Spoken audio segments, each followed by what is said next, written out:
साथियों, जय मसीह की। मैं फिलिप क्रिस्टी आज बलिया का एक गांव है, बलिया के पास नज़दीक महेशपुर नाम है इसका। और मैं यहाँ पर आया हूँ। एक हमारी बहन हमारे साथ बैठी है और लगभग ये 17-18 साल से सेवकाई में है। और एक बड़ी दुखद घटना इनके संग घटी थी। इनके जो पति थे वो प्रभु की सेवकाई करते थे, यहाँ पास्टर थे। उनकी मृत्यु के बाद जो है इन्होंने फिर अपने चर्च की लीडरशिप संभाली और सेवकाई कर रही हैं और आज उस चर्च को ये लीड कर रही हैं। हम इनसे बात करेंगे all India Christian minority front के चैनल के लिए, AICMF मीडिया के लिए। तो हमें आज इनसे मिलकर बड़ी प्रसन्नता हुई और थोड़ा दुख भी हुआ कि इतनी बड़ी घटना इनके संग घटी और उसके बावजूद भी अपने पैरों पर खड़ी रही। और आज इन्होंने जो है अपने आप को साबित कर दिया है। हम इनके बच्चों के बारे में पूछेंगे, इनकी सेवकाई के बारे में पूछेंगे और आप इनसे खुद रूबरू हुई इनकी कहानी, इन्हीं की जुबानी। बहन किस्मती, आपका स्वागत है AICMF मीडिया में। और हम चाहेंगे आप ज़रा तफसील से अपनी जानकारी दें, जो घटना आपके संग घटी, आपके पति के संग घटी, और आज आप अपनी कलीसिया को लीड कर रही हैं। तो सबसे पहले मैं जानना चाहूँगा आपका नाम। सभी को जय मसीह की। मेरा नाम किस्मती है और हमारे पति और बहुत पहले प्रभु का सेवा करते थे। और मेरा ऐसे कि तो शादी ब्याह मेरा जो जब कोई हुआ तो प्रभु के माध्यम से हुआ। और जब मैं प्रभु में आई तो शादी मेरी लमसम 15 ही साल बीती हुई थी और प्रभु में वो सेवा करते थे और प्रभु के पास चल गए। जब प्रभु के पास गए तो मेरे बच्चे बहुत छोटे छोटे थे। आज मैं वो दिन को याद करती हूँ। और जब प्रभु के पास वो चल गए तो मेरा कोई सहारा नहीं था उस समय। और मैं बहुत आज याद करती हूँ वो दिन को। और मुझको नहीं पता चलता था कि मैं किस रास्ते जाऊँगी। मुझको रास्ता चलने का भी ढंग नहीं था, न किसी से बोलने का ढंग था।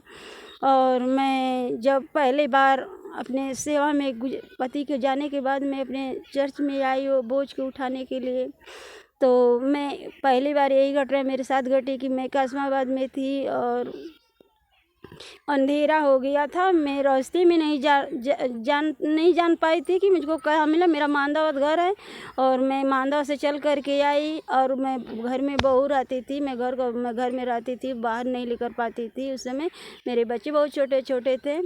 और जब मैं प्रभु के पास गई तो मैं जब मुझे चर्च में देख कर के मैं ऑफिस जाने लगी तो मुझे कासवा चौराहा पर मुझे अंधेरा हो गया, 6 बज गया। ठंडा का मौसम था और मैं अब सोची कि मैं साधन मुझे कोई जान पहचान नहीं और मेरा लाइसेंस चारा यहाँ है, बाकी मुझे रास्ता नहीं पता थी उस समय कि मैं रास्ते में जाऊँ। बाकी एक भाई ने ठेला लगाया था, वो भाई पूछा कि तुम कहाँ जाओगी। मैंने कहा कि मुझे जाना है महानदाबाद। वो कहा कि महानदाबाद के लिए आपको बस नहीं है।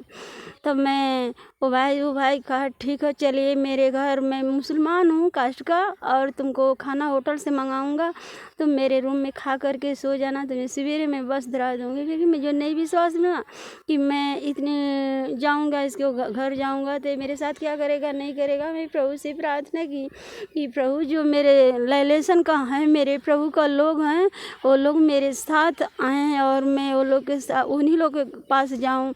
मुझे ऐसे जगह मत ले जाइए कि मैं उस जगह जाऊँ कि मेरे साथ कोई घटना हो सके। वो भाई फिर बोला कि ये बताइए कि तुम्हारा कोई जान पहचान है इस जगह में। मैंने बोला कि हाँ मेरा जान पहचान बड़ा गांव में है और मेरा वो भैया लगते हैं। तो कहें कि किसके घर में नाम जानती हो। मैंने बताया कि वो लोग का नाम पप्पू है, ललन भैया हैं, सुभाष हैं, लोग तीनों मेरे भाई लगते हैं और मैं उनके लोग घर जा सकती हूँ। तो कहते हैं कि जो फल बेचते हैं। तो कहाँ कि मैंने बोला कि हाँ वो फल बेचते हैं। और बेचारा वो कहे ठीक है मैं तुमको उन्हीं के घर पहुँचाऊँगा। और वो भाई कहा ठीक हो, घबराइए मत, तुम अपने जानिए कि घर में हो और जब मैं अपना दुकानदारी फल बेच लूँगा तो तुमको रस बेच करके छोड़ दूँगा उनके घर में, उनको जानता हूँ बढ़िया से।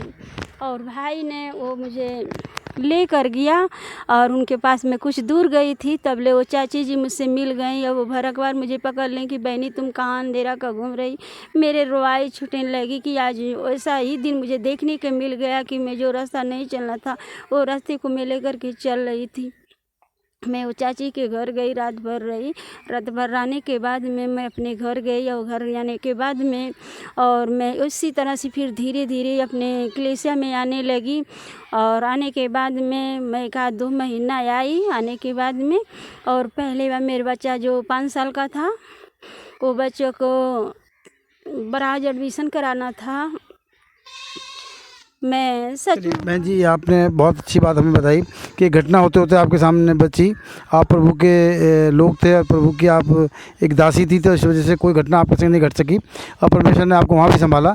मैं आपसे ये पूछना चाहूँगा, पति के मरने के बाद आपने जब अपनी कलीसिया को संभाला, उसके बाद आपने अपने बच्चों को पढ़ाया लिखाया, आज बच्चों की स्थिति कैसी है? आज आपके बच्चे पढ़ लिख कर क्या बन रहे हैं और क्या बनना चाहते हैं? मेरे बच्चे, मैं अपनी कलीसिया में सेवा करी। मैं उसी तरह मैं अपनी शुरू की कहानी आप लोगों से बता रही हूँ।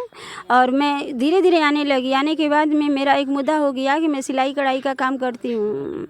और मैं यहाँ पर अपने लेसने के लोग द्वारा और मैं यहाँ बेदवारी पोखरा पर रूम लिया।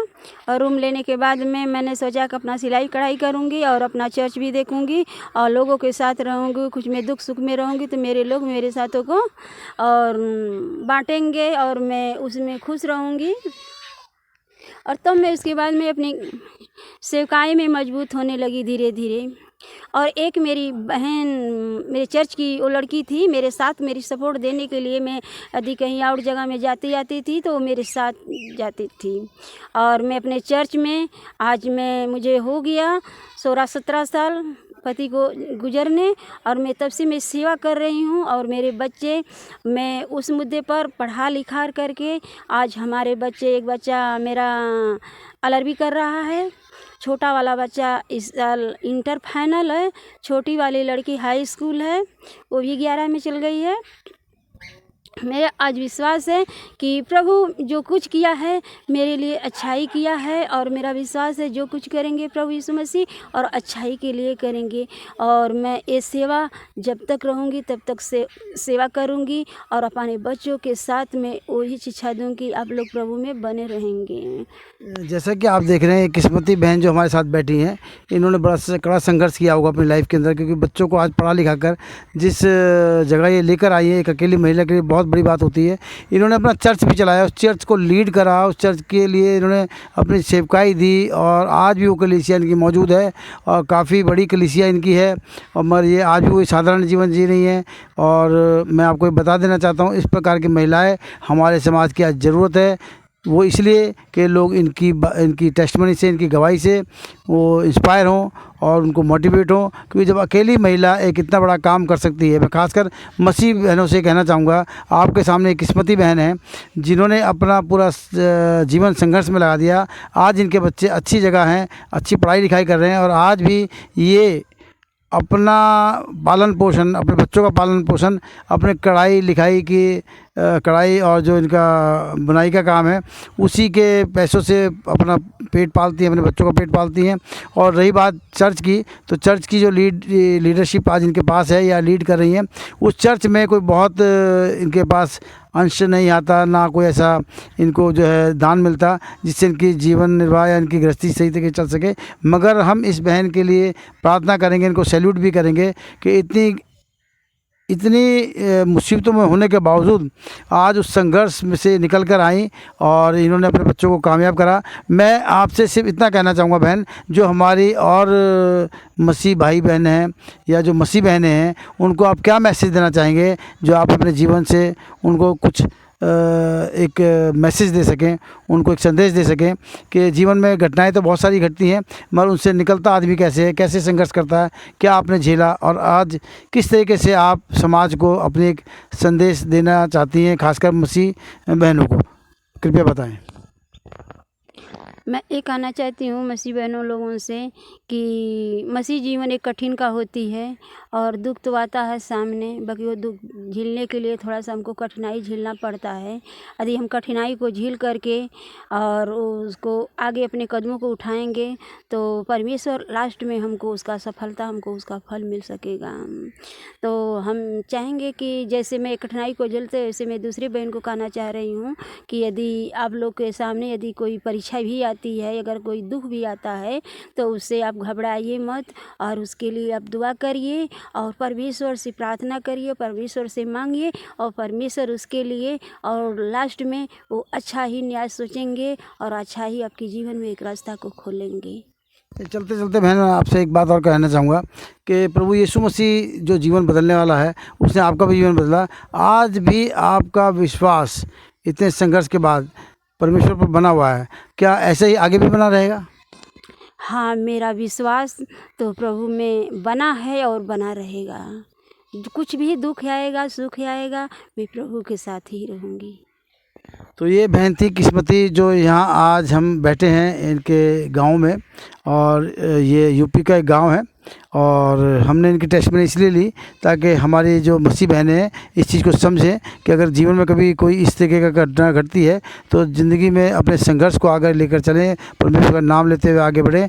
जैसे आज हमारी बहन उन सदमों से उभर चुकी है, ऐसे आप भी उभरेंगे और दूसरों के लिए प्रार्थना करें और अपने लिए प्रार्थना करें, हमेशा परमेश्वर से जुड़े रहे। आमीन। धन्यवाद।